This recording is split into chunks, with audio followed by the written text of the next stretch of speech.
Hey everyone, and welcome back to the Commander Clash podcast, where the Commander Clash crew, Richard, Seth, Krim, and me, Tomer, we discuss Commander-related topics. And now that it is the end of 2021, we're wrapping things up with a top 10 list of what we would recommend are the top 10 most powerful cards for Commander.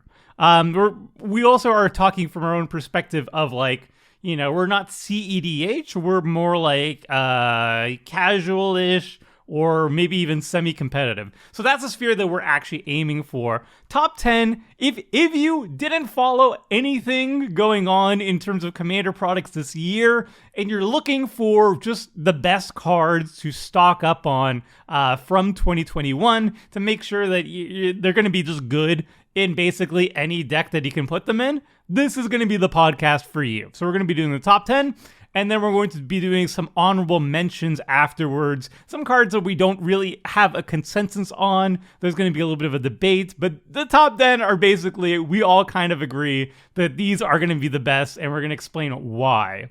So the way we figured out the top 10 list is each of us gave each of these cards a ranking. And we're using just the regular tier list maker ranking from D to S. So D we have as don't play. We're actively looking to cut it from our deck. And if we do see it in our hand for whatever reason, we hope to just randomly discard it rather than play it. At C, we have average, which is usually just mediocre filler cards. We'll add it in our decks sometimes if we have to. Usually if it's like a budget choice, if we have like extreme budget decks, this might make the cut. B is only good in certain decks. So this deck can be phenomenal, but it's only phenomenal in a very specific archetype. And outside of it, it doesn't see like broad appeal outside of, one or two really good archetypes. A is really good overall. So you're going to see it in a lot of decks and multiple archetypes, and it's going to be fantastic in all of them, but you might not just put it as an auto-include in every single deck that can run it. And then finally at S, we have the auto-includes, which is an auto-include in every single deck.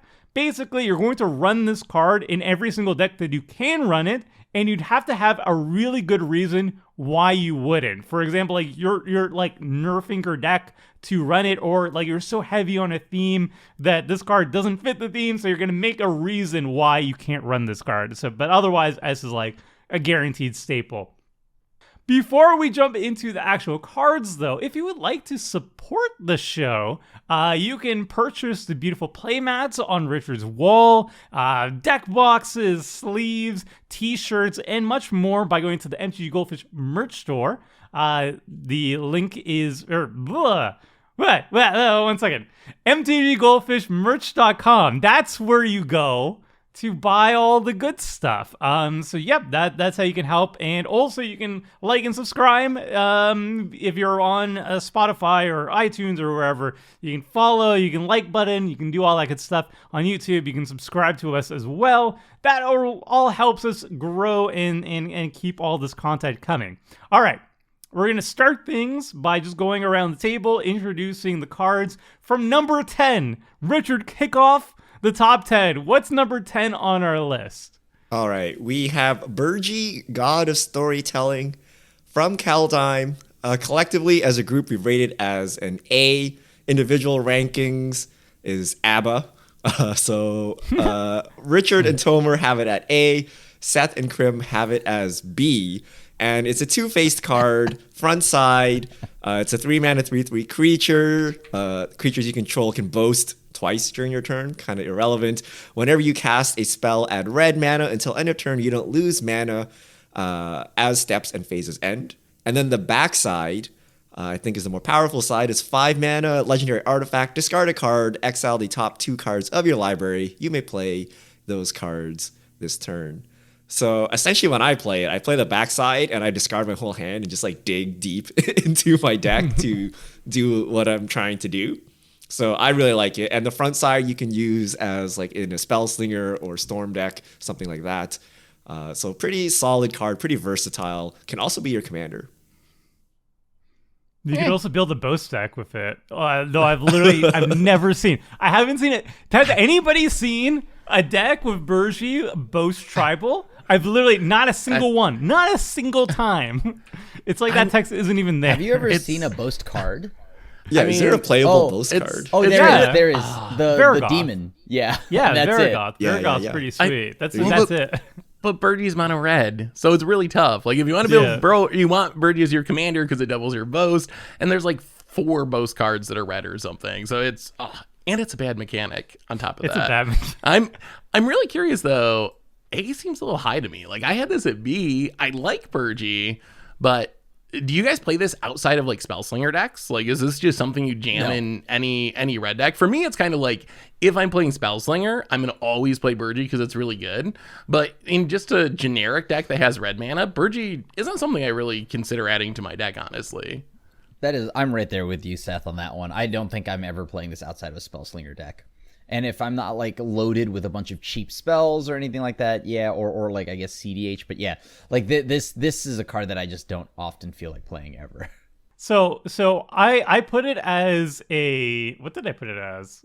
I put it as an A. Oh yeah, A because it's not just good in Spellslinger. I think it's also really good in Exile Matters, and that's like a relatively new archetype. We didn't really see Exile Matters until 2020 or 2019, whenever Commander Legends came out. They had the Boros one, Belborca, became Exile Matters. It cares about the mana value of the whatever exile card happens this turn. But then much more recently, or like much more popular rising, this archetype is Prosper Tomebound, which is like the most popular Rakdos commander on EDH Rec. Like it is by far, it just exploded in popularity, and Prosper is all about exiling cards and making treasure out of it. It's one of the strongest commanders they've ever printed.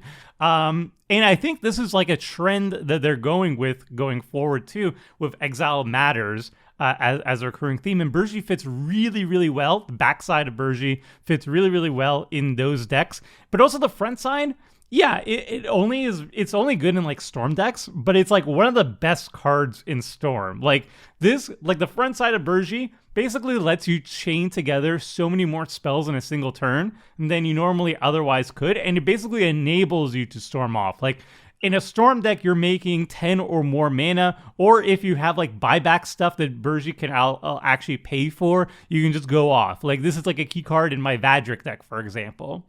So it's so good in those particular archetypes that I put it as an A instead of a regular B, because the card is actually just an all-star in there.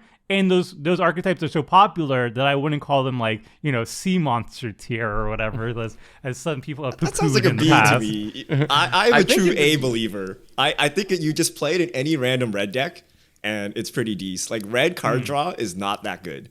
So you just slap it down 5 mana and start drawing cards, right? And obviously, like Tomer said, Exile Matters, Spellslinger, this card is the nuts, right? So I think if you had a red deck, any red deck, including, multiple colors like 4C or something, you just slap this in and it's like a pretty decent card, especially if you're not filled with money and playing like Wheel of Fortune and stuff. Like you can't draw really easily in red, so. Fair enough. All right, moving on. It's number 10. What do you want? We're gonna obviously we don't agree on every single card, even in our top 10. But the top 10 is clearly like our highest consensus, so we're not gonna have that much debate. But wait until the honorable mentions. Then it gets saucy. So moving on.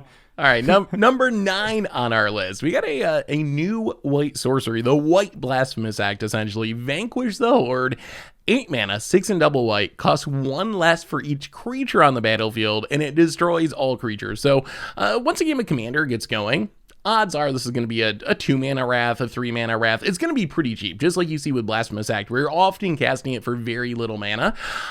So, I mean, the card's obviously good. I think you could even argue that this is maybe the best creature-only Wrath in white, like better than Wrath of God or Day of Judgment or whatever. Like, being 2 mana is really, really powerful. There can be some inconsistencies. I've seen times when, as like the second Wrath, this isn't as good, where there's not enough creatures on the battlefield and it's really expensive. But But in general, I think Vanquish the Horde is a really powerful effect. And as far as our rankings, we have A's from Tomer and I, Crim with an S, which I think used to be an A second ago, but just jumped up in the last 10 seconds to an S. And then Richard, the hater of Wrath, coming in at a B, which for Richard is actually impressive because don't you rank like the best Wrath in the format at C? So is this better than the other Wrath in your opinion, Richard? No. You're referring to like praise. terrible blue board wipes, which are all C, right? But Seth is right. This is the best only creature Wrath, right? So if you're just trying to kill creatures, like this and Blasphemous Act are the most efficient thing, and that deserves a B, right? But I think A is where you put the versatile Wraths, right? The austere commands, the cleansing novas, the Hour of Revelation. Like those kind of cards that wrath everything for a little more mana, I think are more valuable than cards. But like, if you're playing a Crim control deck and you need 8 wraths, yeah, this is obviously going to go in, right? But if you're only playing 2 or 3 wraths, Only I would 8, put the Richard? versatile. The versatile wraths go in silly above this, Richard. right? But don't you put any value on the fact that this is more often not going to be just a 2-mana Wrath effect? Like it's a huge tempo swing where you can immediately Wrath for 2 mana and then deploy your creatures, whereas if like Austere Command is flexible but it's 6 mana, so generally speaking you're going to be spending the bulk of your turn casting Austere Command and then passing. So you say tempo, but I hear put the only thing on the battlefield which everyone will remove afterwards, right? So unless that tempo is winning immediately, like there's no race to like deploy all your threats again, right? I would actually much rather Decree of Pain and draw 8 cards and just let the table deploy their threats rather than dump my hand and everyone's like, wow, there's one creature on the battlefield and I'm playing this 2-for-1 or something. I must kill something. Let me kill it, right? So I don't value that tempo swing as much as you do. I'm like Sonic. I gotta go fast. I play Blasphemous Act. I play Toxic Deluge in like every deck, and I think this is kind of on the same level. Like I also really like the flexibility of things like Austere Command and Cleansing Nova, and I think you do want at least some of those Wraths in your deck. But I think there's still room, even in 2021, to play 1 or 2 creature only Wraths, and I think this is just like the best one because it is 2 mana and you can get that tempo advantage. Even if you're not deploying a creature to the battlefield, maybe you're playing an artifact, or maybe it's giving you the mana to leave up a counter spell to counter the thing that your opponent's going to play to try to rebuild from the Wrath. So I do think there is value in it just being 2 mana. You 4 mana tutor to play this for like 2 mana, right? Like that I think is the most, like that's why we love Toxic Deluge, right? You can like spend a tutor, grab the card, and then cast it, where you can't do that with the more expensive Wrath. Richard. Oh, as somebody who loves Wraths, and pretty much I'm somewhat of a tribal player myself, if you would. I'm a Wrath tribal player, and I think this would definitely be high up there. This is like an auto-include in any deck that is white for me. And you know what? As you've seen it yourselves, even in my aggro decks, I have a ton of Wraths. Because at some point, you will fall behind. And let me tell you, this card is amazing. Much like Tomer had mentioned, you can just pay 2 and then just redeploy your team. I don't think it matters what deck I'm playing. If it has white mana, and oftentimes as someone who doesn't go past 3 mana, this is perfect. This sweeper will be like do everything I need it to do. So I think this is just, if you're playing white, it should be in your deck. I don't even care if it's aggro, if it's control, it's even better. If you have things that can get around this, that's great. But the mana reduction is huge, and it's just always good to me. I pretty much agree. I like the fact that like even if you're not redeploying, like you don't have to cast creatures, but for example, like you can cast this and then you can still cast a giant instant or sorcery. You can pass a turn if you draw go. Like that, I think that's a big appeal for like a Crim deck. Like you can just spend 2 mana on your turn, and then you have the rest of your mana to like hold up counter magic or whatever. So I like it a lot. I will run it on almost every single deck. I think it is one of the best Wraths in white. Which has a lot of competition. There's some decks that are like super creature heavy, and I really value asymmetrical board wipes that can keep my board intact, and then maybe I won't run it. But like if I'm in just like a generic white deck, I'm going to be running it, and I'm going to decide whether or not I want to take it out based on the rest of the deck afterwards. But like, yeah, it's nearly a staple for me. I have a question for the table though. I have a question for you. Even if your deck has tons of creatures in it, why wouldn't you want a Wrath? I like Wrath, but I find like there's so many creature decks, like so many styles of creature decks that have so many loopholes around it. Like if you're a token deck, you got that Convoke destroy all known talking creatures. If you're in Giants or you're tribal, you have like destroy all non-Giants or Dragon. You got Crux of Fate, destroy all non-dragons, Kindred Dominance. Choose a creature type. So, like, I feel like there's a lot of ways to get around that, like, around killing your own creatures that I usually go for those. Mentioned usually will cost a lot of mana, right? Like, even if I'm, like, in an aggro deck, Let me save Tomer as the resident aggro player. Why would you Wrath as the white creature player, right? You want your Wrath in emergency panic mode, but if everything is going well... That's my secret. That's my secret. I'm always in emergency panic mode. You play versatile ones, like Austere Command, right? You remove the stuff you need to remove, but leave your board six intact. Mana, Richard. I've never even casted a 6-mana spell. I mean, creature decks can be behind, right? Like they can, but that's why you have Ondu Inversion, Our Revelation. You have like other cards, right? But you don't want to fill. Like, you don't want to play, like, Wrath of God, Vanquish the Horde, Fumigate, and all that in, like, your creature-heavy deck, right? You want to play... I think Vanquish the Horde the can modal go ones. over that. No, Vanquish the Horde, because the modal ones are expensive. They're expensive. I mean, it is number 9 on our list. It is number 9 on our list. It's still a good card, right? It's just not... The only reason Grim plays creatures is to reduce the cost on his wraths. That's the only thing. I'm ramping. This is ramp, right? Dark Ritual. I have a question before we move on from this card. If you're in a Boros deck, which would you value more highly? Vanquish the Horde or Blasphemous Act? Blasphemous Act, for people who don't know, 9 mana red sorcery. It's 8 in a red. And it costs 1 less to cast for each creature on the battlefield, much like Vanquish the Horde. It deals 13 damage to each creature. So, if a creature is larger than 13, it won't die, unlike Vanquish the Horde. However, you can cast this for 1 mana, as opposed to Vanquish the Horde's 2 mana at the very minimum. But you need 8 creatures on the battlefield for it to cost 1, whereas Vanquish the Horde only needs 6 creatures to cost 2. Which do you think is better? Blasphemous Act. I think Blasphemous Act is straight up better. 13 still, I don't know if I've ever seen something survive other than an indestructible thing, which would survive either, but I don't think I've ever seen like a 20 toughness creature survive a Blasphemous Act. Like, it pretty much is a hard board wipe, and 1 is better than 2, so.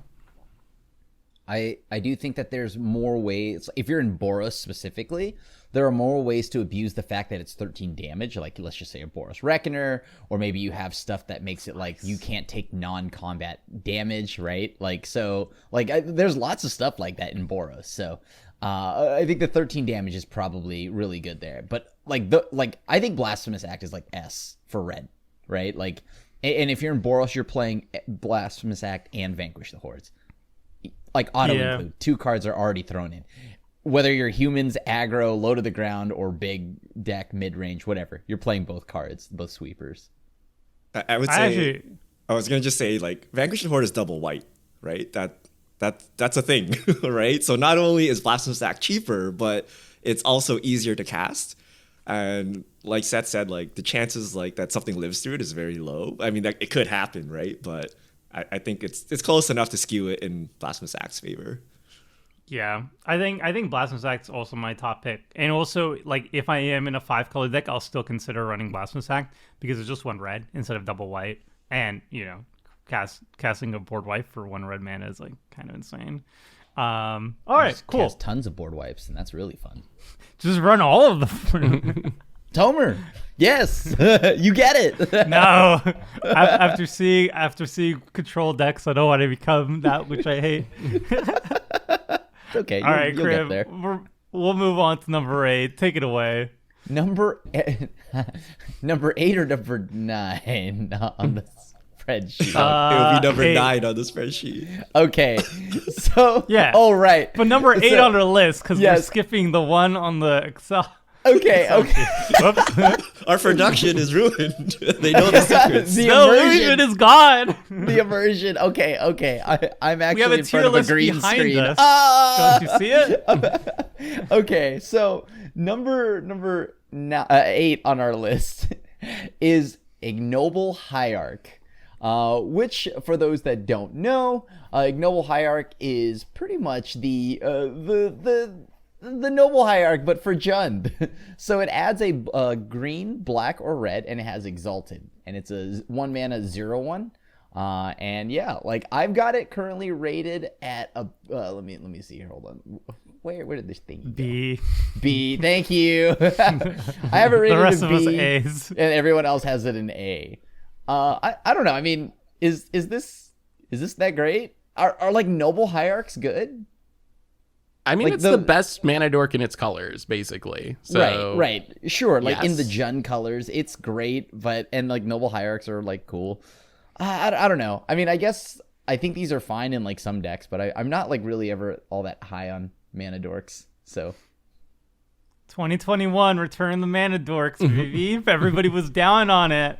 Everybody was down on the mana dorks at the beginning of Commander when the format was still fresh and young. But I feel like having ramp on turn 1 that fixes for 3 colors, that's really good. And I mean, even the Exalt is kind of like a nice little cherry on top, but it's like almost a Birds of Paradise. And I don't know. I'll run it in basically any Jund deck for sure. It'll be like the first card I'll add for ramp, other than Birds of Paradise, I guess. does 4 it and not 5, always feel like maybe? the 101st card essentially? It always feels like it's so close. Like it's obviously good in Jund and stuff like that, but I always just feel like if I'm playing those colors, I just feel like there's so many other things I'd rather play. I mean, you got to play ramp. And I think this is one of the right. top 10 or 15 ramp cards or whatever in the colors. So I think I see it as kind of an auto include just because you got to dedicate so many slots to ramp anyway to make a functional deck. So for me, this makes the cut. So I skew closer to Crim. So I agree with you guys. This is the best mana dork, but I think mana dorks are not that good. But I know the general audience loves mana dorks, right? Because you just play them to get wrathed. And this card is, I think, $6 right now. So I wouldn't rush out to buy this, right? Like a Findhorn Elves, a Lawnmower Elves, like basically the same, right? There's just 1 mana dorks. This gives Exalted. This gives a little more mana colors. fixes what? Yeah, but is The it worth mana fixes for $6? I don't free. know, right? Making And you 3 already colors have is probably big. Birds of Paradise and like all your 1 mana dorks already. So yeah, it's not good. really- It's fine, but nothing especially exciting. I mean, I don't think budget's a factor here, though. I'm just saying. I got to take issue with saying it's not any different than a Llanowar Elves. Like, it makes 3 colors of mana. Like, is your Mind Stone no different than an Arcane Signet? Like, obviously They're it's the different. Fine. Okay, maybe you're right. I'll keep it as an A then, just to appease the audience. Is a Thrain Dynamo the same as a Heatran Archive? I don't know. No, It's a way 1 worse. mana Archive that draws dies 2 to cards. Crim's Wrath in like Oh, 2 no. turns. I think that's actually the casual consensus on mana dorks. though. Usually, at least I remember when I started playing not Magic the Gathering, Commander, like a decade ago, people said like mana dorks are actually trash tier. Like that was a common consensus around my play groups. They're like, yeah, they all died to board wipes, so why wouldn't you just invest 1 more mana into like a rampant growth? But I don't know, a half-priced mana growth that you can play on turn 1 and mana fixes 3 colors and also gives an extra little bit of damage with the Exalted. You need a It's, critical like, really mass good. of 1 mana dorks for it to like, I guess, for you to have it on 1, right? And that means now you're loading your deck up with a bunch of 1/1s. And then like I would rather just have that you go to the 2 mana and then you go to Rampant Growth, you go to Signets, things that don't die to Sweeper Tribal, things that aren't just something like, you know, like I like that a lot more than just the basic 1 mana 1/1, because these are the worst top decks you'll have. And on like, yeah, like, so if it's only good when you get in the early turns, right? So you have to have a ton of them, which is the kind of like the pickle that you're in, because then you will have a ton of them for the late game. We're already so saucy. We're just. I mean, I I know, also I didn't think there would be so much. I also feel like they keep printing Toskies too in effects Yeah. like that. So I feel like that Creatures has matter. made mana dorks Yeah. go up more in value compared to where they were a few years ago, because there's all these effects that are like just wanting to have a creature on the battlefield that you can get value out of it if you have a creature, any creature. Yeah, and things that like, require you to cast a creature or creature ETB or creature dealing damage, then mana dorks are preferable to, say, a Farseek. But Creature synergy. if you don't have those synergies, then I would just snap run Farseek and whatnot, right? So depends on what the rest of your deck is. I also don't think Which it's is an why either it's or, B though. only good in certain decks. I don't agree. I don't agree with Crim's position that you need to have a critical mass of mana dorks. Like, You can have like half mana dorks, half land ramp if you want to. But like obviously you're gonna lean towards one or the other depending on the rest of your deck. Like if you're creature heavy, if you have a lot of creature synergies, the mana dorks get a lot better. If you're very like wrath heavy and you don't really want creatures on the battlefield, then you want to avoid mana dorks at all costs, right? So I don't know. But if you're not synergy on either, you can go half. There's no real downside. You're kind of hedging your bets, even like that sounds if I get like a Armageddon, number 8 I still have card and not a number 1 card to me. So this sounds appropriately slotted. Sounds about good. But there's actually So there's actually a card that synergizes very well with Ignoble High Arc and will make you happy for running the High Arc over a rampant growth or whatever. And that's number 7 on our list. Auger of Autumn. Look at that transition. Good job, Tomer. Pop. So it's a 3-mana green creature, 1 and double green for a 2/3 human druid. You can look at the top card of your library at any time. You may play lanes from the top of your library, so some narrow card advantage, I suppose. And it also has Coven or Coven. I don't know how to say that word. Coven. Coven? So it's Coven then. As long, I mean, if Seth said it. I'm sorry, Seth. No, that's okay. No offense taken. Yeah, viewers, let us know. As long as you control 3 or more creatures with different powers, you may cast creature spells from the top of your library. So worst case scenario, this is a 3-mana, like a Courser of Crucifix effect, where you get conditional card advantage. If you have to still play a land for your turn and you have a land on top of your library, boom, you're playing the land off top of your library. It's essentially as if you drew a card and put it onto the battlefield with Auger of Autumn. But if you have Coven activated or Coven, you can play creatures as well. So not only are you playing lands off the top of your library, but you're also playing creatures off the top of your library in a creature heavy deck. You're gonna have the bulk of your deck is gonna be lanes and creatures, so this is basically like a future sight in a creature form, which is even better because it's a creature and you're in a creature deck. So creature synergies. And this card, every single time I played it, it's always super duper impressed me. It does exactly what you think it's gonna do in a game. It's just like this very good incremental card draw on a 3-drop that's a creature that synergizes in creature decks that you want to play it in anyway. And basically there's either, if you're in a green deck, you're either creature heavy or you're lands. So if you're not in lands, you're in a creature deck. So you play this and like at least 50% of your green decks, at least. Everyone plays lands. And even in lands, it's good. Yeah. Like so, me, Seth, Richard, you gave them all A's. We gave them all A's. Krim, you're a little bit down on it because you don't like creatures. You gave it a B.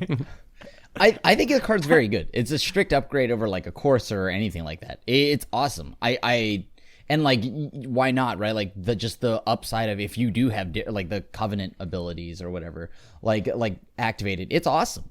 I just feel like but I don't know. It's just a good card, but it's not like, oh my god, I need this in every green deck to me.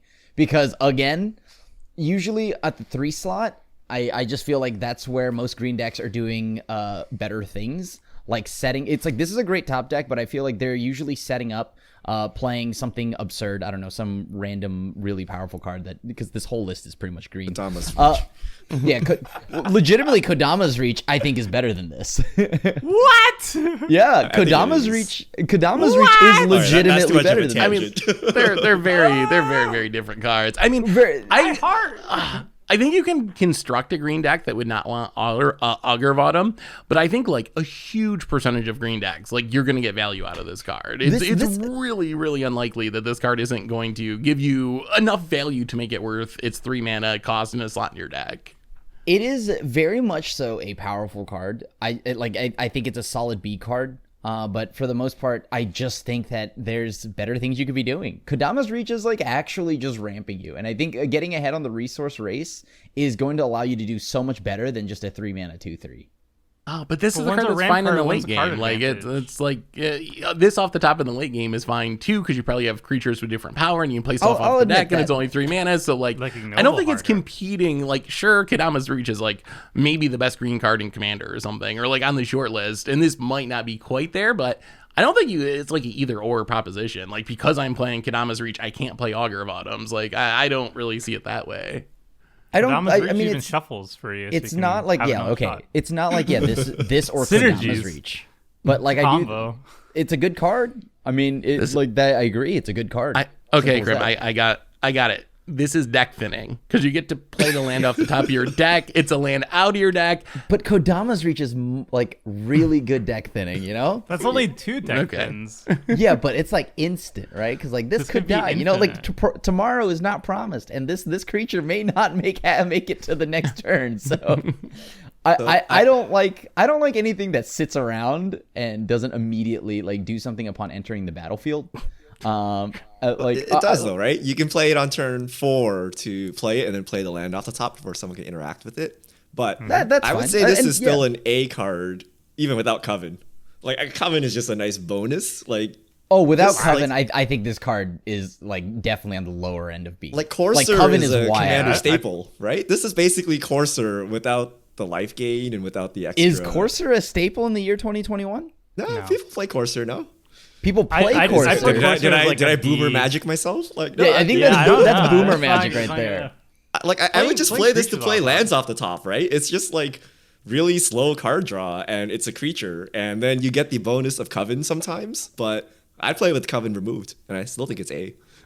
I think this needs Coven. If it didn't have Coven, this would definitely be nowhere near the ranking it is for me. I'd put it as a B, maybe even lower if it was. I put it where Courser. I'd put it under Courser then. If it didn't have Coven. Without like Coven, it's just worse than Oracle Courser, right? Basically. Yeah. But like, because you could play creatures on top, like if you're like the most popular archetype, I think in Commander is pretty much creature heavy decks, right? Like that's like the norm. And then if you're like Spellslinger or you're like super control or you're like anti creatures or whatever, you're in a much smaller part of the most popular stuff. So that's why I put it as A. It's not an S because like if I'm Spellslinger or whatever, I'm not gonna be running it. If I'm not in a creature heavy deck, I'm not gonna be running it. But like I look at like the most popular decks, the most popular archetypes are all creature heavy. They're like 30-ish creatures, and it's because Wizards overcorrected. They like attacking and blocking, Krim. Why don't you like attacking and blocking? I don't mind attacking to win. Yeah. Without rogues. Yeah. So, okay. In green. In green, Krim. Like ooze decks? All right. We'll move on to a card that I know you like, and it can attack very well. Richard, what is number 6 on our list? All right. At number 6, we have Dathi Voidwalker from Modern Horizons 2. It's black, so 2 mana value, 3/2 shadow. If a card would be put in an opponent's graveyard from anywhere, exile it with a void counter. Tap and sacrifice the Voidwalker. Choose an exiled card an opponent owns with a void counter on it. You may play it this turn without paying its mana cost. So it's a 3/2 shadow. It's graveyard hate, and then you get a free spell if you can tap and sack and then play the spell. So rankings, I put it as a B. Krim put it as a B. Seth put it as an S. Tomer put it as an A. I am literally shocked. I'm shocked. How can you guys have this as a B? This card is insane. Good. You should play this in every, like, I think you should just play this in any deck that can cast it. Like, it does everything. It's graveyard hate attached to a reasonable body that can wear a dowsing dagger. Richard, bump it up. Bump it up a rank. Okay, can wear a dowsing dagger. It's a rogue. It's a rogue Krim, too. Yeah, Krim. That sounds like a B to me. It steals creatures. No, but really, steals creatures, Krim. It's called Crimthy Voidwalker, even in the title. If you haven't noticed, if you look at my rankings, I'm pretty low on creatures. But this is a spell, Krim. This is a spell. It's not a creature. Oh, yeah. I can't find this off of Narset, dude. Ask yourself this: Narset, one that parts the water veil. Can it grab this card? If it can't, I can't play it. Okay. Krim, it's fine. You can't block with it, so you'll die to creatures anyway. It's fine. Yeah, but it's like it's not a creature anyway. I think like you guys it. are really underrating this card. It is a really good card. I love this card in my Rogues deck. I love this in Modern. I love this card. in Commander, it's also a good way to have like solid graveyard hate attached to a body that you can easily tutor up, right? Like I see the appeal of why it's good, and it's very strong. But for me, I don't know. I think obviously my bias is heavily at play here, but like I just don't like creatures. I legitimately don't like creatures. Opposition agent. I would say this is not a creature. That's a lie. Right? Okay. Opposition agent is not a creature. That's a mentality. No, here's the that's thing. a state of mind. You play this thing and you cannot ever attack with it, because if you attack with it, they will kill it and then you will get no value. It needs to remain untapped, right? And at which point it's just on the board. Everyone can see that any spell they play will get Voidwalkered. So it's not really a creature that can attack, right? It's a, weird creature graveyard hate on board trick, right? So I think it's really good if you can force people to discard. You play like a deck around it where you force people to sacrifice creatures and stuff like that, where you can control when you rip this thing. But if you're just playing it for value, like I will play it, I'll equip a Dowsing Dagger, and then I attack, and then it gets wrathed, and I get no value, right? You flip the Dowsing Dagger, though. It's unblockable. Anything can flip the Dowsing Dagger, right? Like, no, it's unblockable. It's literally a 2 2-mana 3/2 shadow with graveyard hate at this point, right? Like, to use its ability, you need to tap it, and I think that's what really makes it a specific card, that it's hard to get value unless you're discarding people's hands or, thought seizing, sacking, like stuff like that, right? Or you're a rogue deck. Stuff dies. Stuff dies in Commander games. Like, people got to kill things. Oh, yeah. Like, I don't think it's that hard to But get no a one's card gonna under kill this. the scariest board on threat with you with the Voidwalker sitting there, right? Because you're just gonna get it, right? Yeah, Well, but it you're gonna completely shuts exile out it, but if it's a graveyard sweeper, strategies. then the Voidwalker's gone. It is asymmetrical graveyard hate too. Like, it doesn't Yeah. hit your graveyard. It just hits your opponent's stuff, and it's only 2 mana. And we always talk about how you should play more graveyard hate. So I feel like this is like It needs to the stick easiest on way the to play battlefield graveyard hate through in the your deck. wrath. Right? I It's can't gonna I die. would just play. I We're would just play debating Leyline. so hard on the top 10. I thought we were like, we're It gonna gets easier. move- It gets easier as we go up. Yeah. I don't. We're pretty far up now, and we're still at each other's throats. I think this Y'all card are is like wrong. actually insane. Right? Like, Yeah, I'm out of here. flat I'm out done. I'm done. Yeah. I'm done. You just won't catch me playing this card in a generic deck. It's also double black. It's hard it's to cast. asymmetrical graveyard hate that your opponents have to deal with, and it's 2 mana. And being a creature is actually an upside because you can more easily recur it in black. I'm surprised so Richard doesn't love good. this card. This feels like the ultimate like equipment card in black. This is Like, Because it does seems nothing. like It's Invisible Stalker, right? Like, you can't use its ability because you're attacking with it.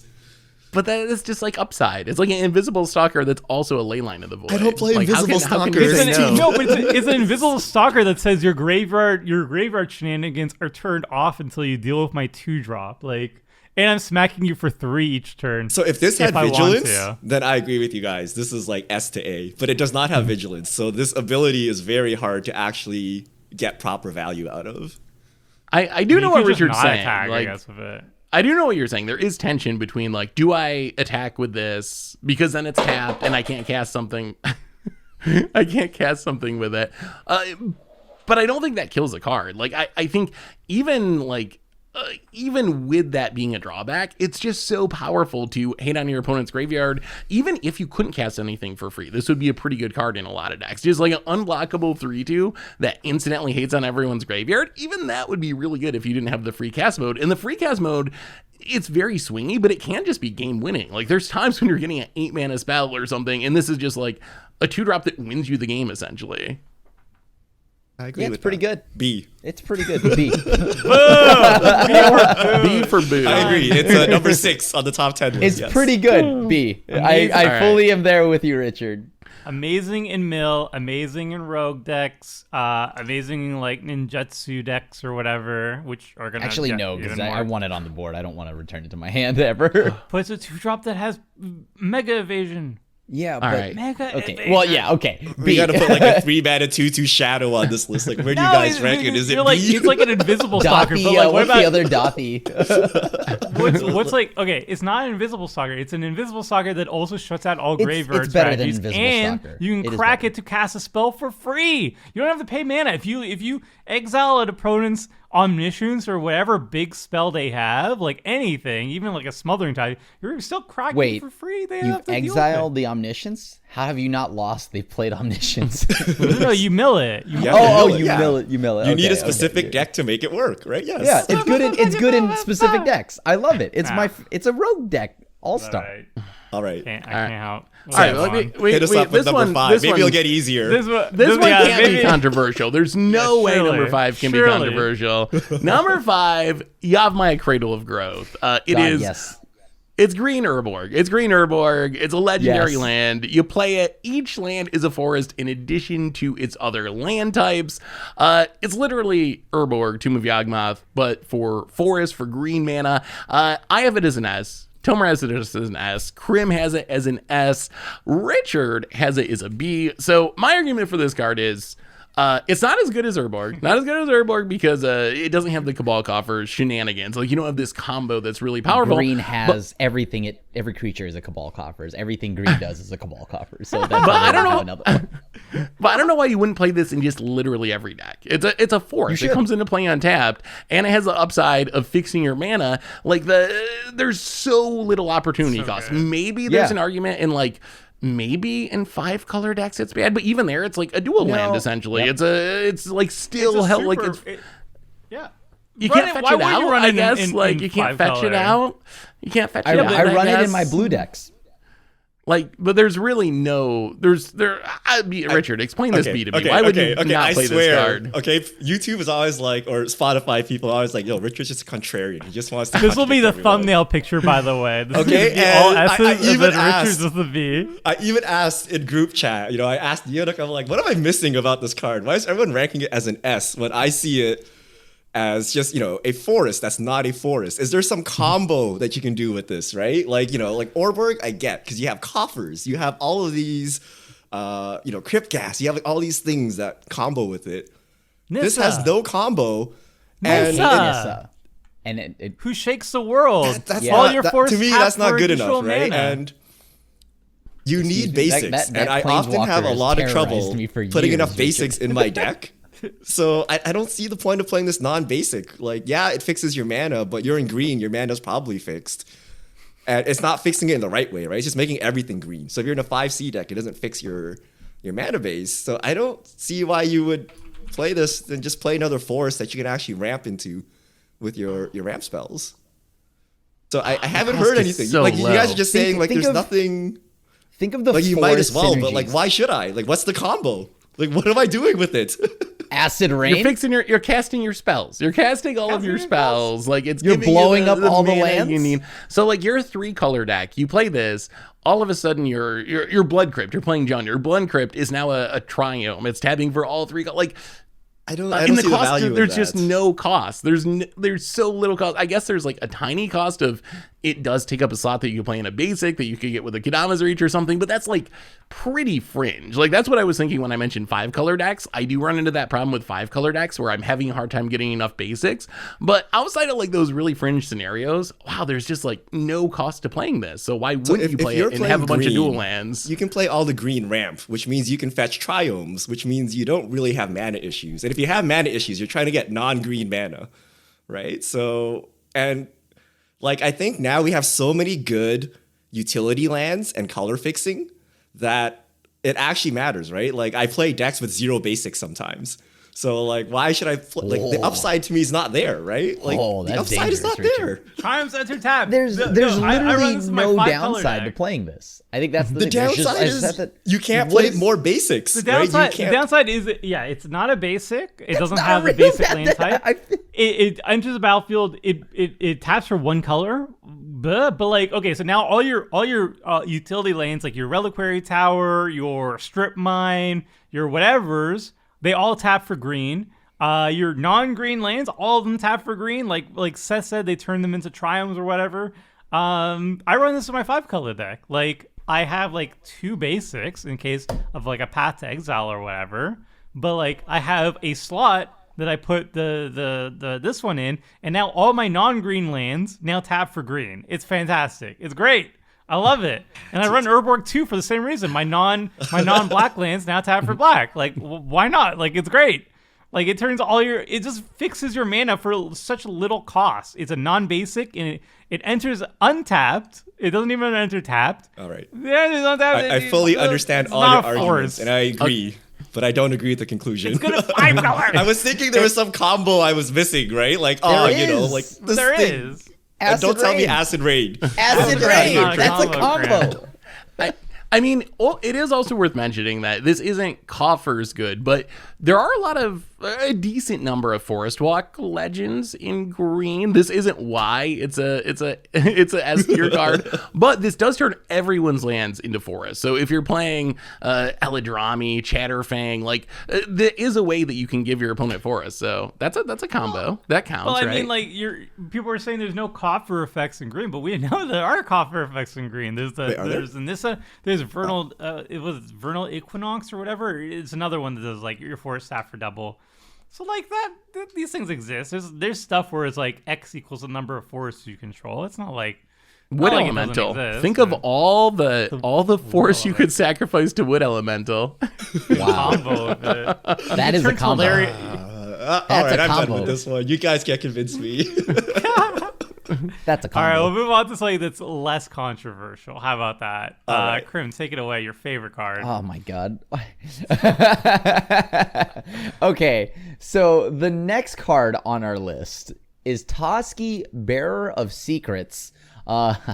A 3 mana and 1 green. This spell can't be countered. Indestructible. And it attacks each combat if able, the downside.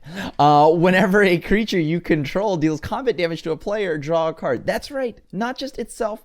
Any creature you control, when it deals damage, you draw a card. And it's a 1/1. The other downside, right? Wow, so many downsides on this card. I love it. It's so bad. I love it. It's an S. It's like if you do you see that little type next to legendary and in between that and squirrel? It's called creature. If you have that type in your deck, you're playing this card. Whatever tribal this is an honorary member of that tribal. This is the cousin and the family, the person that at every family party they invite. You don't know who they are, but they're always invited. And then like so this is that card. It's the truth. It's the truth. It makes everything better. It doesn't matter. You could be playing ham sandwich tribal. This will make it better. And it's uncounterable and it's indestructible. It's why does this exist? Every time I read it, it's just like, oh yeah, this is really good. Oh yeah, this is still really good. Oh my god, why is this so good? Oh, it's green. That's why. So you gave it an S. Seth and Richard gave it an S. I gave it an A. Can I give it double S? Actually, There are a few cards that might deserve a double S, and I would agree with Krim that the single-handedly is like Best bird. This makes it's every the Richard best deck bird, work. the best skeleton. This is You ask how Richard Changeling, right? wins with garbage tribes, and the answer is Toski. By cheating. Toski Yeah, the answer helps is he cheats. the garbage He runs tribes. non-tribal creatures. That's right. what are you talking about? This card is Changeling, Tomer. This should be in tribal travel. I Look, refuse to put Toski it has in wings, anything. has a skeleton, has fur, is a mammal. There's many tribes you can put him in. It has eyeballs, so you can Creature play it in tribal? your homunculi deck. Yep. It is too good, actually. The fact that you can block the first turn is hilarious. You have an indestructible blocker as people try to kill you before you win is hilarious. The fact that it's a creature is also hilarious to me. Like, Yep. I might be a boomer, but I remember back in the day, blue was the best at drawing cards, and I actually had the first version of this called Coastal Piracy, 4 mana enchantment, a blue enchantment that had the exact same text.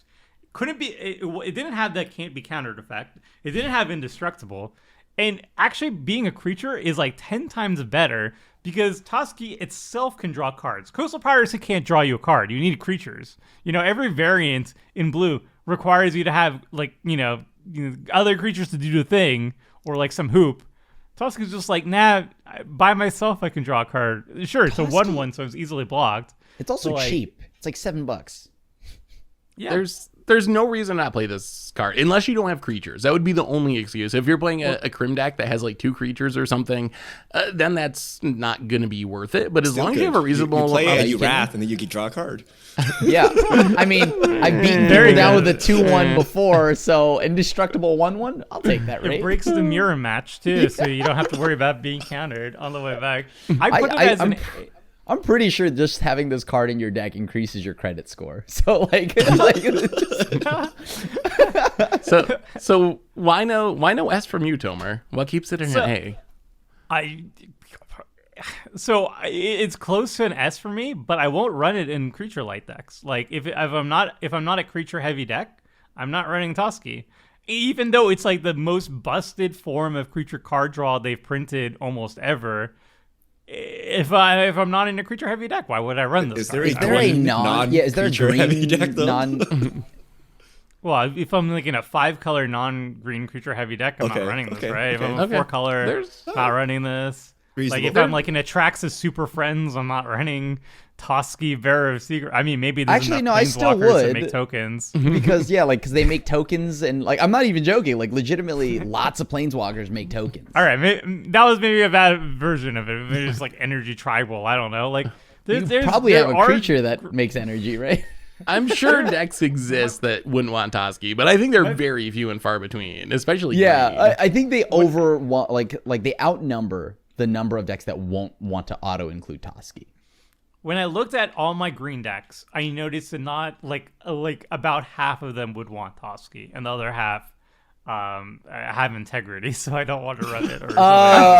Okay. So I didn't put in tribal. I put Tovalar because what am I running this in tribal? I feel like you're tribal card. I feel like you're wrong. You're just like from a competitive perspective. I think that's just like wrong, right? You're doing it for flavor. I guess that's an argument. Like, it's not I was kidding flavorful there. enough, but like, really power level wise, you should probably run it, right? Would you run this in a creature light deck though? I don't think so, right? Depends. If I had no creatures, no.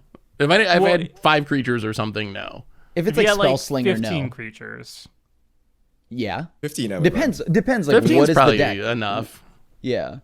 long as they're not walls or something that can't attack. Yeah. What if you're like Xenagos, God of Revels, and you like going tall instead of going wide? Yo, this is So a you just have 2/2. like one This big is a creature. 2/2 with haste if you have a Xenagos. It would draw a card. I would take it. Right? Yeah. Even if it Yeah, draws but one you- card each combat, I would take it, right? But you could just draw like 20 cards off like Return of the Wild Speaker or Oh, something. you put based them on all its in your power. deck and have. Well, really Return of good- the Wild never have Speaker too means much you card draw. definitely have a creature, more than enough creatures in your deck, right? I don't know. I'm keeping it as an A. How are we if you're fighting in a on creature light- Toski? How are the double S most broken card? How are we arguing this? How is that even It's possible? amazing if you're creature heavy. If you're not creature heavy, I don't think I'm gonna run it. That's All it. right, bucket list, play control deck with Toski.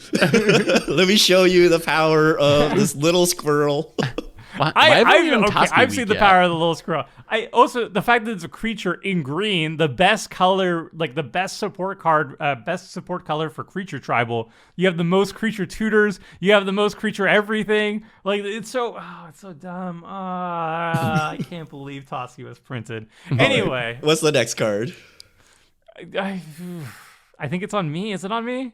Yeah, we our top 3. Yeah, we're to the top 3. That's All you, right, Tomer. the third highest one, and this is coming out of left field. This is not a green card, believe it or not. I know. This is the Esprit Sentinel, which we even Has did an entire nothing to podcast do with on. the colors of Esper, Yeah, by the way. no. Yeah. Esprit Sentinel. This is a 1-mana white 1/1 artifact creature, human soldier, that says whenever an opponent casts their first non-creature spell each turn, draw a card unless that player plays X, where X is Esprit Sentinel's power. So it does, unlike let's say Mystic Remora or Rhystic Study, this can only trigger once on each person's like first non-creature spell. If they cast a second non-creature spell on that turn, this won't trigger. And they usually have to spend 1 because its starting power is 1. But if you pump up Esprit Sentinel's power, they have to pay more mana to deny the card draw. We got around the table, Richard, Seth, and I all picked S. Krim gave it an A. I guess It's a creature. I mean, it goes down a rank automatically. Yeah, I know. No. It makes It's not. sense. It makes sense. Toski, I don't know. Like Toski is I'll an put S. it in any deck. Oh, that's Toski true, is I an guess. S. Yeah. Right? And I hate green, so on top of that, because that it's indestructible, so it doesn't die to your board wipes. Is that? It's- That's well, no, nailed it. the I thing cracked is- the code.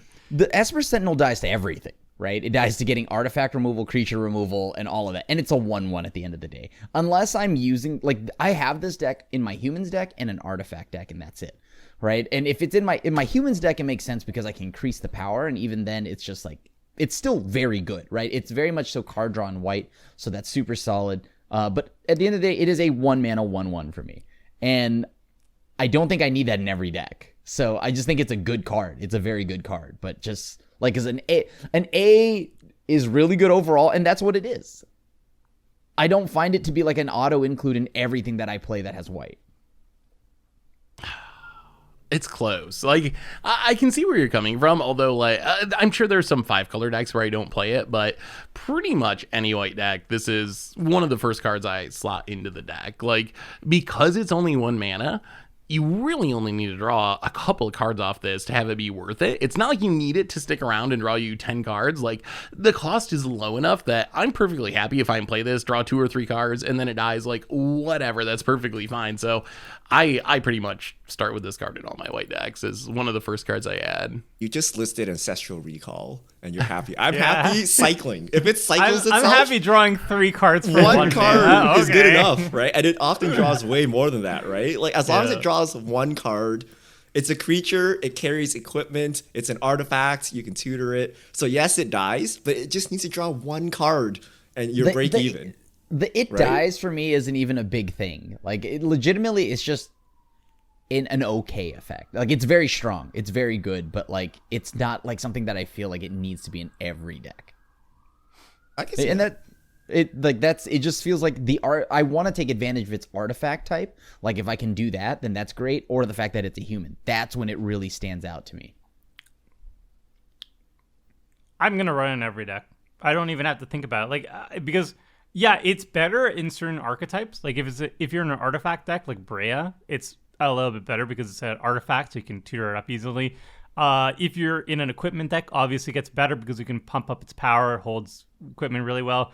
If you're running like Ranger Captain of Eos or Ranger of Eos, stuff that can get 1-drops, tutor 1-drops reliably, or like Recruiter of the Guard or Imperial Recruiter or any of those tutors that you can tutor it up easily, it's really, really good.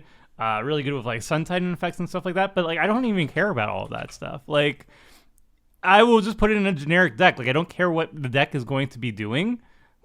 I want a 1-drop that's an Essential Recall. Like, that's good. I will put that in any deck. The only reason why I won't run it is because of budget restrictions. It's a $20 card, and I make a lot of budget decks, so you actually won't see Esprit Sentinel in most of my decks.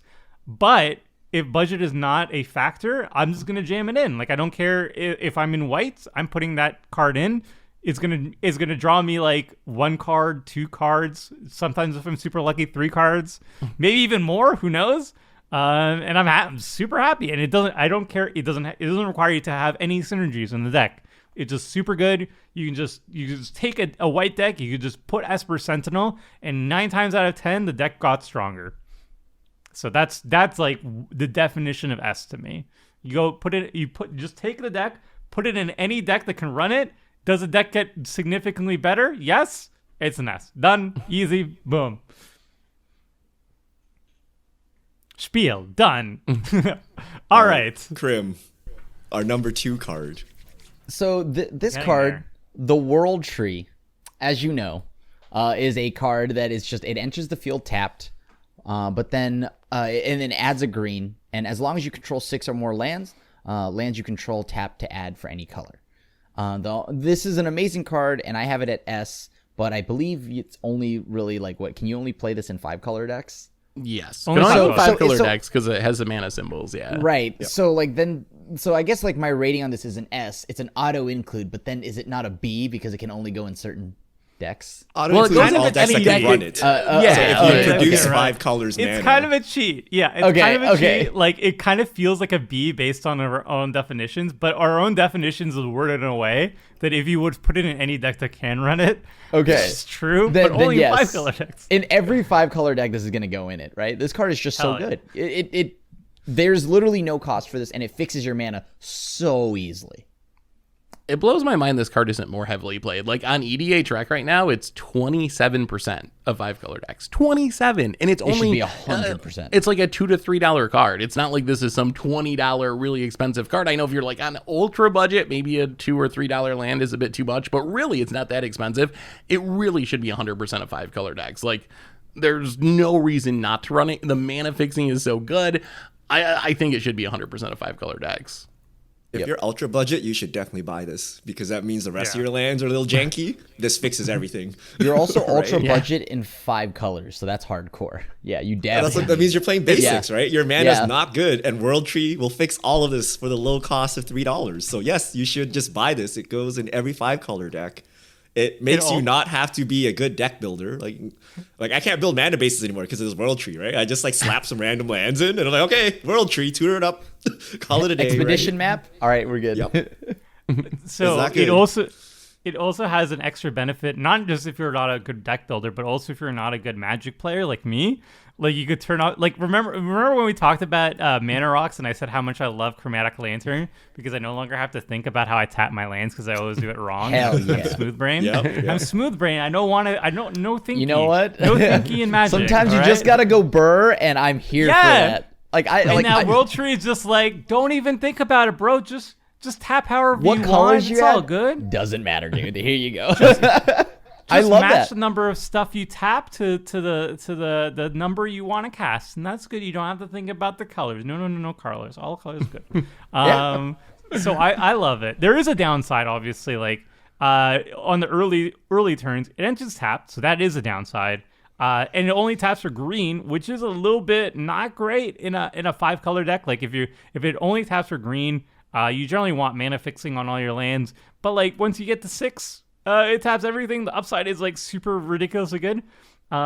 It's also better if you're like in a deck that actually can tutor up stuff with its activated ability. But with the caveat that I run it in Tribal, literally the best deck to activate its ability because I run like a bajillion gods in my library. They're all changelings, and I also have ways of turning all my creatures in my library into gods with like Masquerade Nexus. I've played the deck like 25 times of the World Tree. I've never activated a single time. So just ignore that text. It's not. Pretend it doesn't exist. The cost is so freaking high that your odds are you're never going to get there. It's nice if it would happen. I congratulate It's you. flashy. It It'll is. I happen. congratulate It'll you if you happen pulled it eventually. off. Yeah, I'm happy. I'm eager to have it when it pulls up. But like, ignore that entire thing and just grade it without that part. And it's still an S, I think. Like, Yeah. Yeah. why was That's this not This is the part of the first grade card at all. we've all agreed on, right? We gave it S's across the board. We So only it took got us to number 2. And yeah, I think it's the only card we're going to agree on. Oh, Well, there's we one have more. one There's more. one more. We got a number 1. All right, so take it away, Richard. You got our number 1 All spot. right. So Urza Saga, number 1 card. It is an enchantment land. Urza Saga from Modern Horizons. So it has 3 chapters. First chapter, tap to add a color list. Second chapter, pay 2, tap, make a construct where it gets +1/+1 for each artifact you control. Chapter 3, search your library for an artifact with mana cost exactly 0 or 1. Put on the battlefield, then shuffle. It is a really good card. We put Why it does S's this card exist? across the board. I hate this card so Although much. I'm a little tempted to move it to like S- or A+.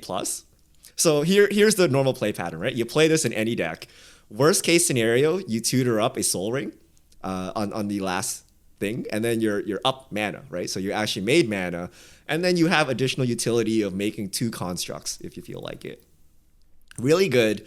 However, sometimes you don't want to make that Soul Ring and then get like board wiped, right? Then you're down a land, right? Then you're a little sad.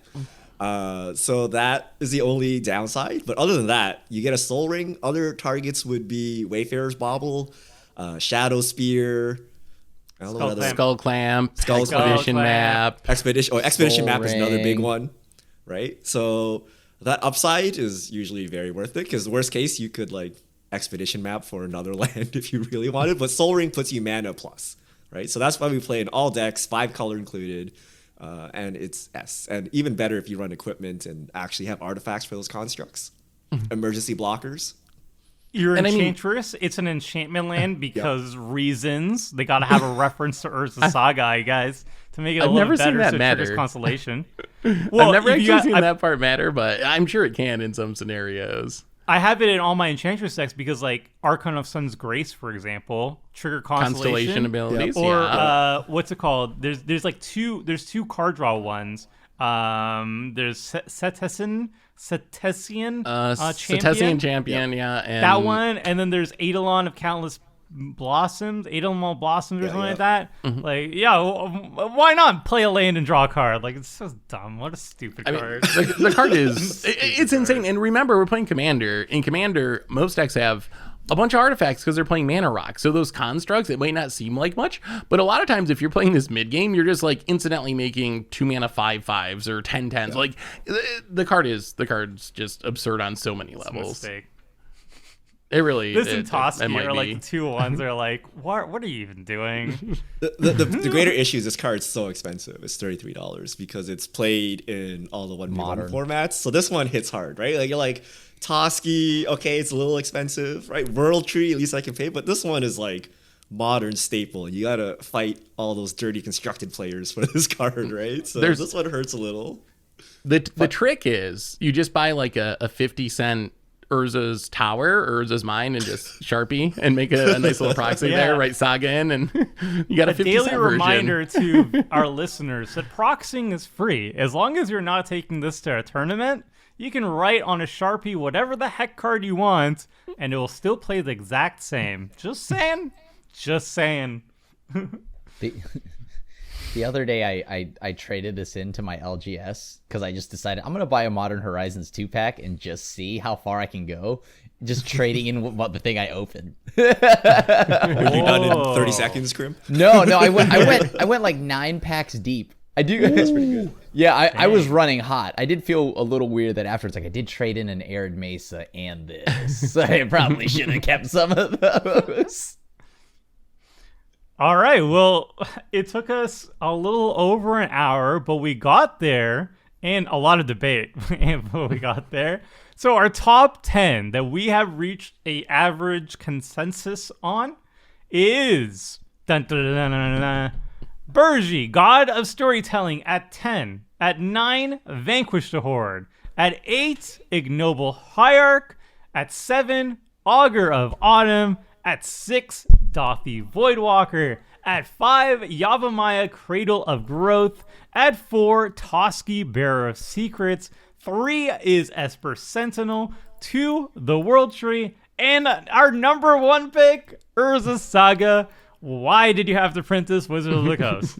If there are only 10 cards that you should buy, in our opinion, from Commander for your decks, and you're not playing at CDH level, you're playing like semi-competitive / casual, these would be the top ones that we would recommend to you the most. But now that we've talked about our top 10, it's kind of like a bonus round where we're going to talk about our honorable mentions. And if you thought there was a lot of debate between the top 10, these ones were like, we made the top 10 and we're like, obviously, we're going to agree about all of these cards. There's not going to be much of a debate, so we're going to breeze through all of these. So let's have these honorable mentions so we'll have some saucy takes, right?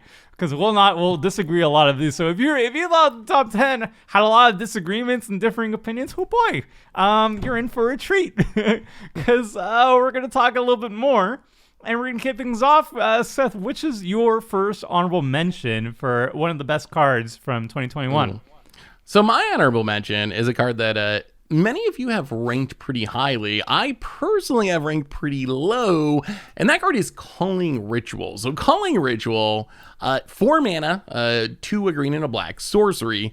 You blow up each non-land permanent with mana value 2 or less, and you make a green or black mana for each permanent that's destroyed this way. So kind of a wrath / ritual, except it only wraths really, really cheap things. I have this card as a C. I never played this card, like pretty much never. I probably could have put it as a D, honestly, based on how much I play it, but I didn't want to go that far considering I don't really play it that much. Y'all have it as Bs, and I think Crim has it ranked highest as an A. So I'm really curious, what am I missing about this card? Like, what makes you put Culling Ritual in your decks? Because I don't do that.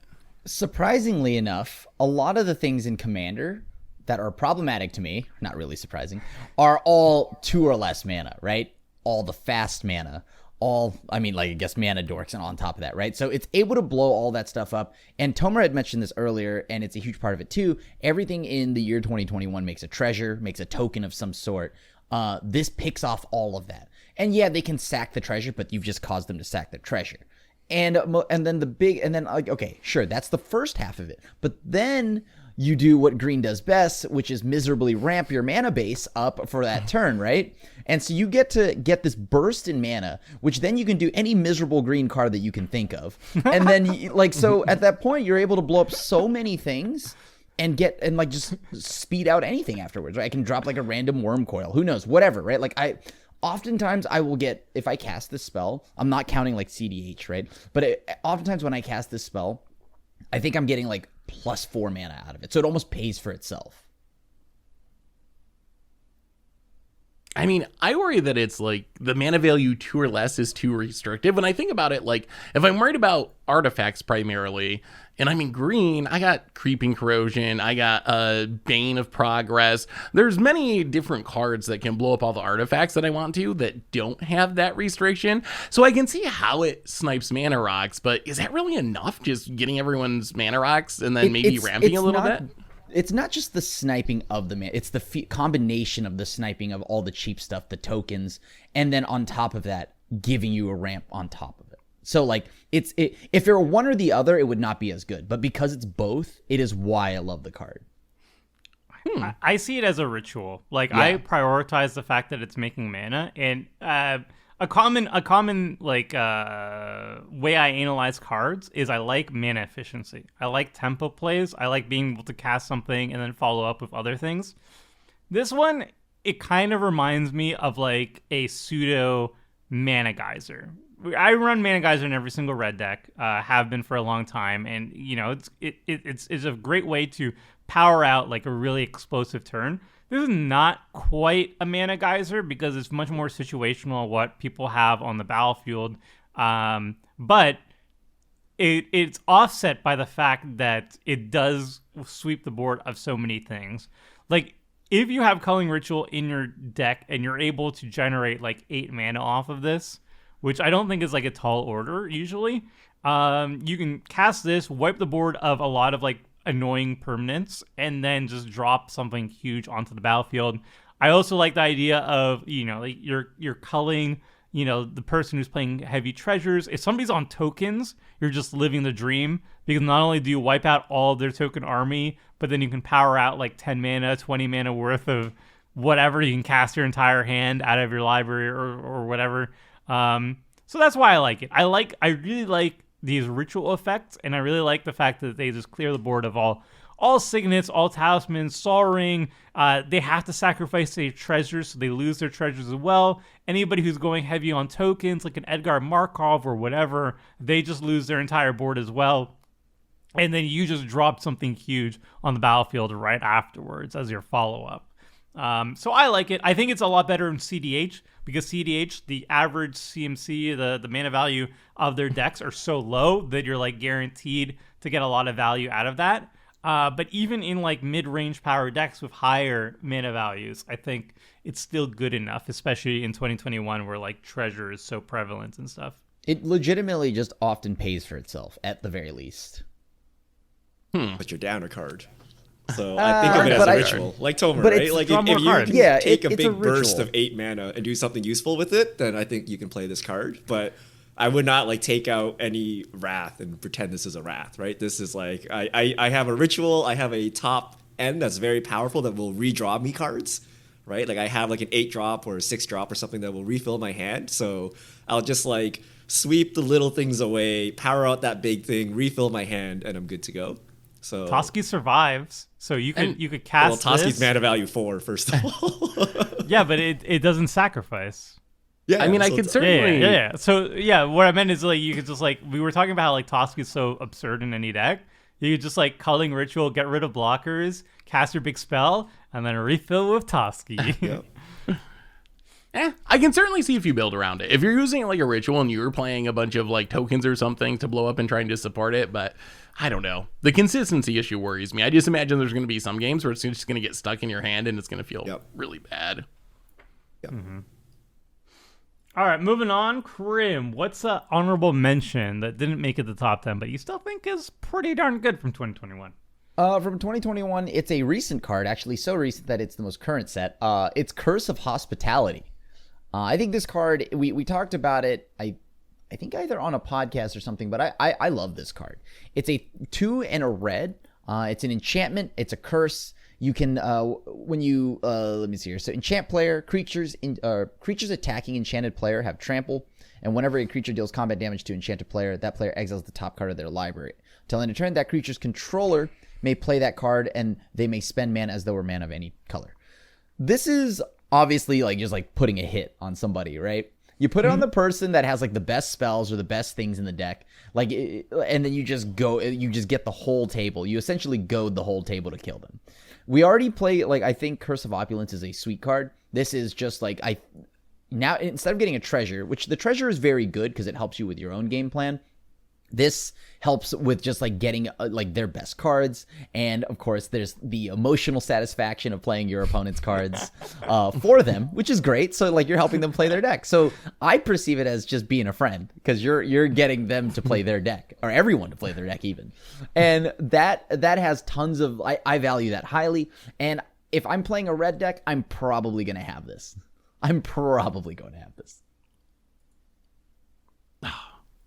So this was a card I was super high on during.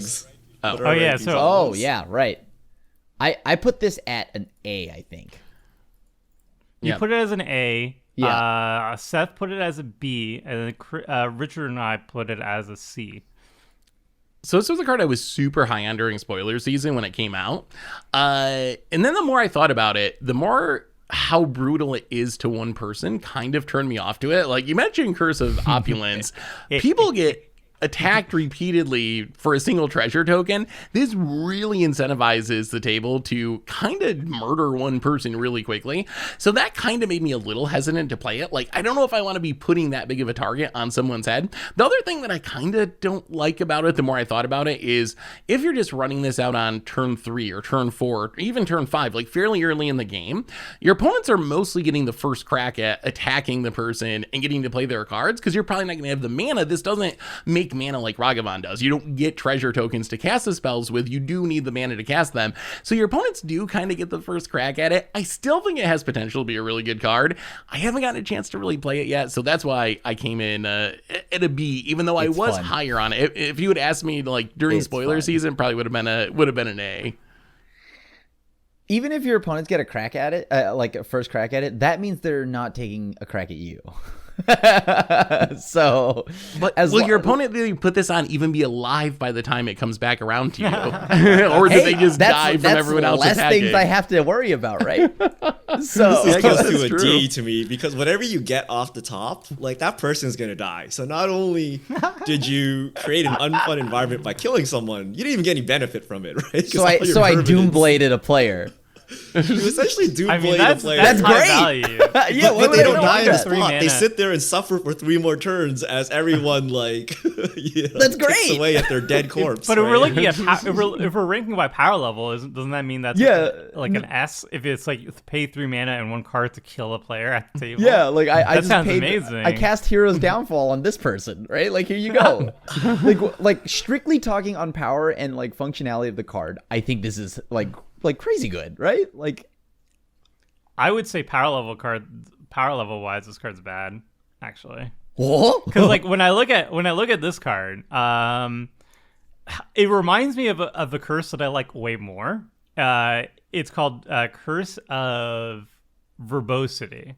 It's a blue one. It's 2 and a blue, same cost. Yep. Enchant player. You don't give the creatures attacking the player trample, so that is one downside. However, instead of drawing a card off the opponent's library, you get to draw a card off your library. The attacker gets to draw a card off their own library, and the owner of the aura gets to draw a card as well. So if you enchant somebody, not only are you getting superior card draw because you're drawing off your own deck. So if you're a synergy focused deck, you're much better off drawing cards from your own deck that synergizes with your own cards rather than drawing a card off your opponent's deck, especially if they're like a synergy deck too. Like if they're Goblin Tribal, I don't want to get your Goblin cards. Like that's not a good value for me. Like you're going to use your Goblin cards way better. Likewise, if I'm a Goblin player, I don't care about the control players spells. I want to cast goblins. I want to draw more goblin cards. You're telling me you don't want to cast the Ponder out of goblins? I mean, that would be some No. decent value, but Not really. I'd rather cast goblins, I guess. So like I value drawing cards off my own deck more than drawing off an opponent's.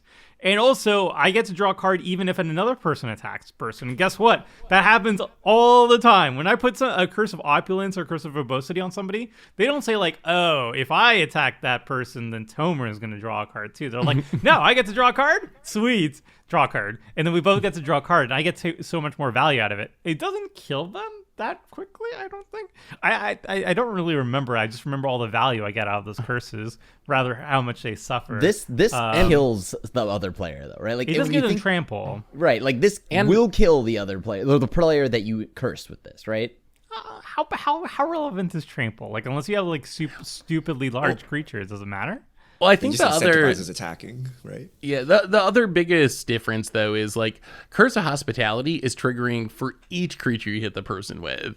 When like Curse of Verbosity or Curse of Opulence, a lot of times when I see that in play, like you're like, oh, okay, I gotta attack the cursed person with one creature just to get the treasure, but then I'm gonna swing the rest of my stuff at like the person in the lead or whatever. When Curse of Hospitality really is like, swing everything at this person until they die. The more you hit them, the more candy comes out of the piñata type of thing. Yeah. I guess I have to play this more often then, and give it more.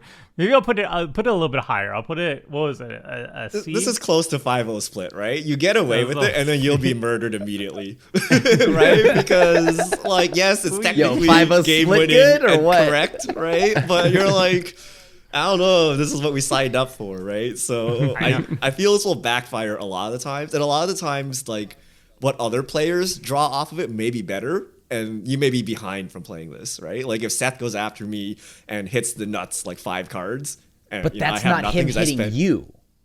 No, Or, no, like, no. that's but not they hitting- leave the blood bag at 5 life, and then they kill you first, right? Like... But then that means the blood bag is at 5, and now that's within killing, like, you know. But you are with a- also like dead now because someone like just ripped some like crazy stuff off the top, right? So But I you don't know needed that the it's time. actually that You strong. needed the time. Absolutely. You needed the time, right? So there was a whole reason why you kind of like you shirked on over to the other person, right, Richard? right, and so I don't yeah, know like if the shirk is viable long term. you do. It's not a long-term plan. It's a band-aid, right? It's a band-aid to keep the But it's a aggro play off of group. you. You're gonna play again. There is And that backfire means potential. There is backfire potential. Maybe the table agrees not to do anything, and that's fine. But that's just like then that means the curse, all your curses do nothing, right? Like it's like, well, I won't partake in the treasure. I won't partake in this. You know what I mean? Like, and that's all the same that way. Or if the person you curse has removal for the curse, they're probably coming after you. Like if you put this on me and I have Anguish Unmaking, I'm like, wow, you just tried to kill me. Like I guess I know who my enemy is the rest of this game. 100%. All right, I need to play this card more. That's what this talk has told me is I need to. I need to After try the it talk out of more. we might preemptively kill you if you play this card. All right, you maybe I decide to play this card.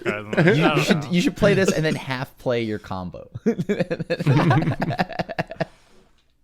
Oh man. All right, moving on. I have a honorable mention that it hurts that it didn't make it in the top 10, but I think this card is just like absolutely bananas power level wise.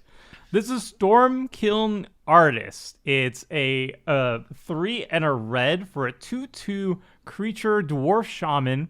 It gets +1/+0 for each artifact you control, which I have died to a giant size Storm Kiln Artist before. It has happened. But its main purpose is Magecraft ability that says whenever you cast or copy an instant or sorcery spell, create a treasure token.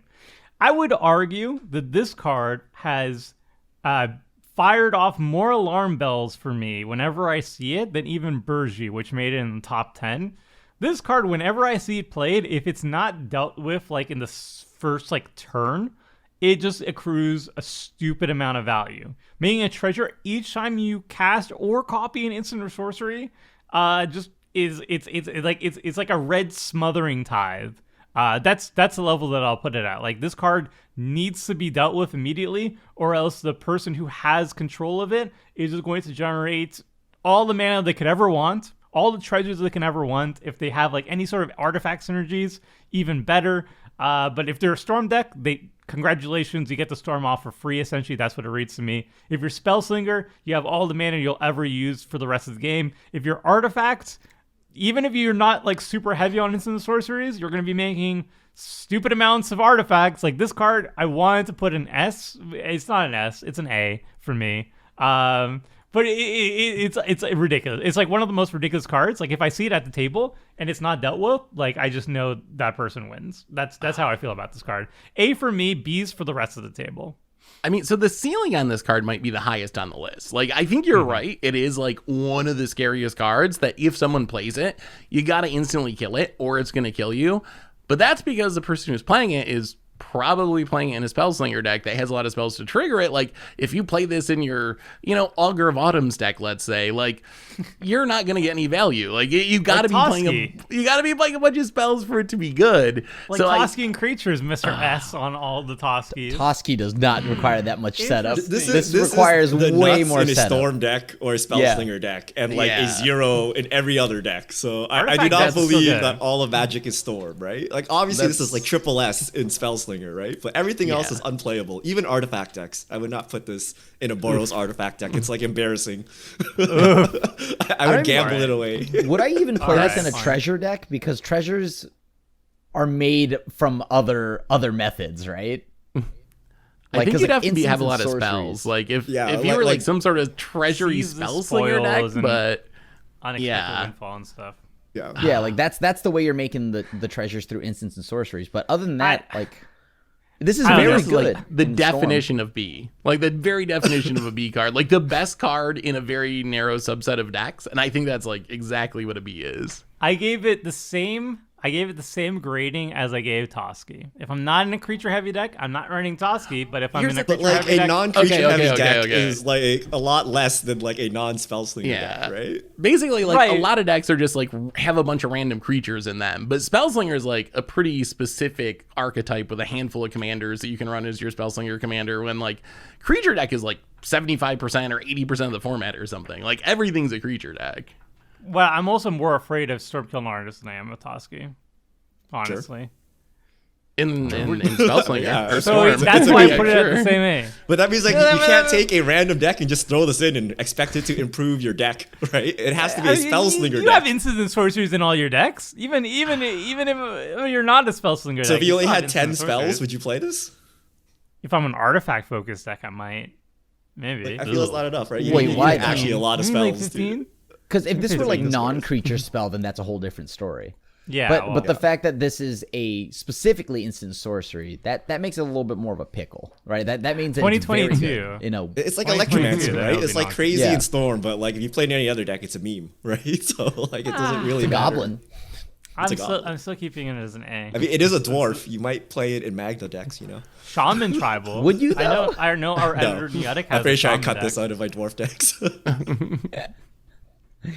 All right, fine. We'll move on. Richard, what do you got for us as an honorable mention? I don't even know if I want to use this card. I'm tired after this top 10 list. we could. So this card Yeah. is so close to an S for me. Bring It's it. unbelievable. Okay. Bring it. Secret Rendezvous. Okay. Richard's actual top 10, like the number one card. Okay. White, colorless. I can never take you seriously ever again. I am not even trolling. You and target opponent each draw 3 cards. And if it was not double white, if it was single white, 2 colorless, it would be an S for me.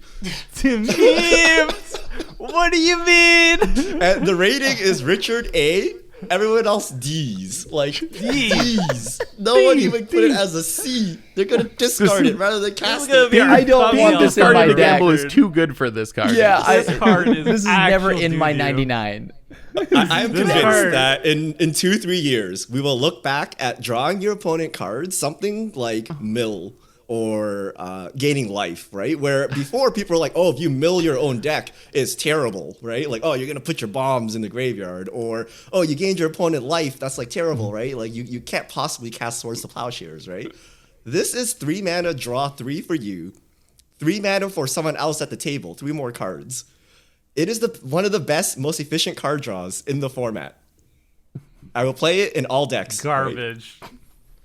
Richard's not lying. garbage. He does play it I in all play of it his in decks, all so he is decks. not actually lying about that. He might be a Tomer, little the crazy, control deck you but- love so much has Secret Rendezvous in it. Look, I look, played blue. Richard. I'm not value giving you- my opponent 3 cards. Yeah. Hell Richard, no. I value you as an amazing, the best player. You're the best player at Commander out of the group. I would vote you 100%. Yeah. I would say Richard can literally take any pile of trash and probably win the game with it.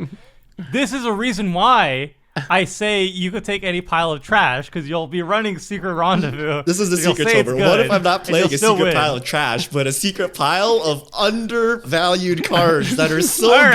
good? All right, Mr. Fledgling Osprey. All right. There's the Fledgling Osprey's secret S. It is so Is that what good. you're trying to say? Like, it's painful truths, right? It's like right up there, right? No. Okay. So I can understand if you're mono white and you're really desperate and you're just like, Not oh my even. God, I have no way to draw cards. I guess I gotta, deal with this necessary evil of Secret Rendezvous and stick it in my deck. I can kind of see that, but arguing that it's actually good, like, if you just think about how it works, it's like objectively not good. You're spending 3 mana.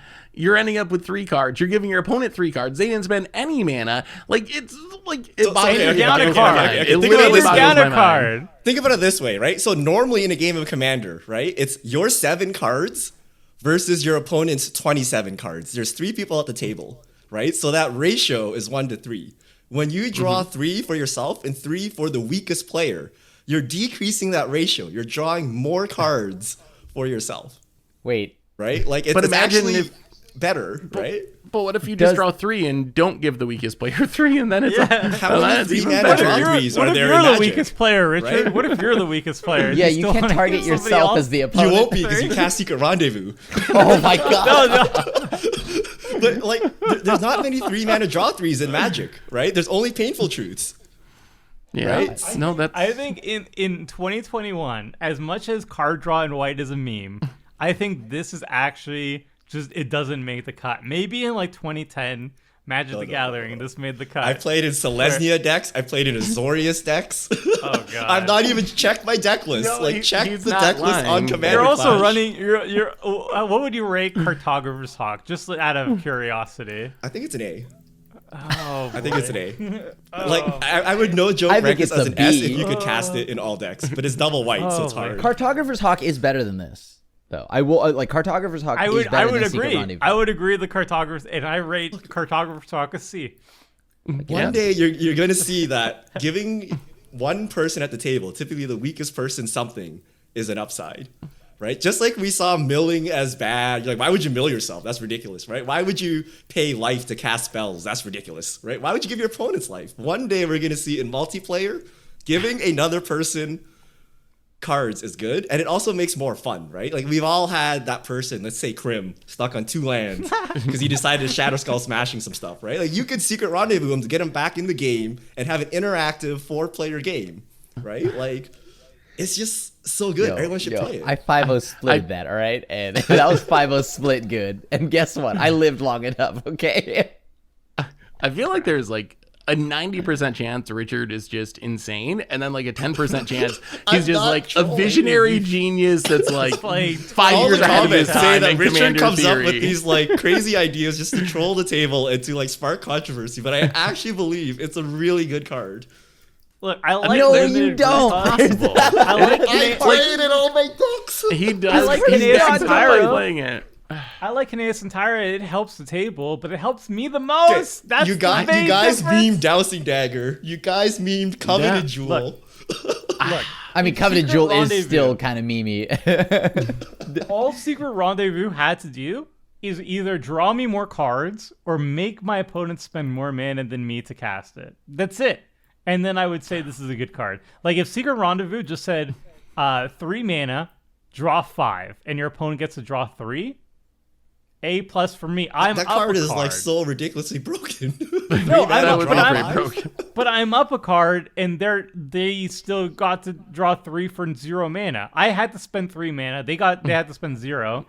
They got 3 cards for free. I went up 4 because I had to spend the So card to cast obviously Secret 3 mana Rendezvous. draw 3 with no downside is better, right? Obviously Painful Truths is better, but That's one card. What other 3 mana draw 3 is there in the format, right?